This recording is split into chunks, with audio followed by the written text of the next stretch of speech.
বন্ধুরা, তোমাদের দাদাভাইয়ের জন্য আজকে সন্ধ্যায় লোটে মাছের পকোড়া বানাচ্ছি। তো এখানে আদা, রসুন, হলুদ, লঙ্কা, জিরে গুঁড়ো সব মিক্সড করে নিয়েছি। আর আগে না লেবু দিয়ে মাছটাকে মাখিয়ে রেখেছিলাম।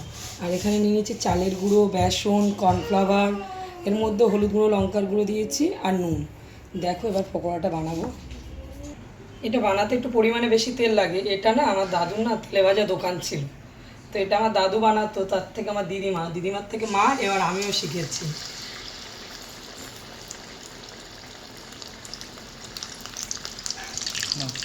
মা কখনো ধনে পাতা দেয়নি, আমি একটু ছাড়ার পর তোমরা যখন মাছটা ছেড়ে দেবে না, গ্যাসটা আস্তে আস্তে একটু আস্তে করে দেবে, কেন ভিতরটা তাহলে ওপরটা।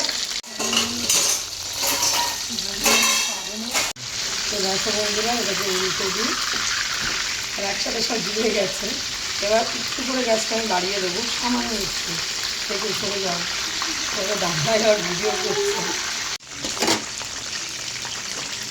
প্রায় এবার হয়ে এসছে, রাগুলো একটু লাল লাল হবে। এবার ওই জন্য গ্যাসটা আমি বাড়িয়ে দিলাম। আমার জন্য তো ওভেনটা খারাপ, মানে ওভেন না, এমনিতেই দেবো তেল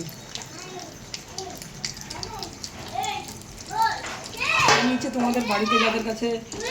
তো দেখো, ভেজে তোমাদের জন্য রেডি করে এনেছি টমেটো সস, মেয়োনিজ, আর এটা চিলি, গার্লিক চিলি। তো দেখো খেয়ে টেস্ট করে বলো।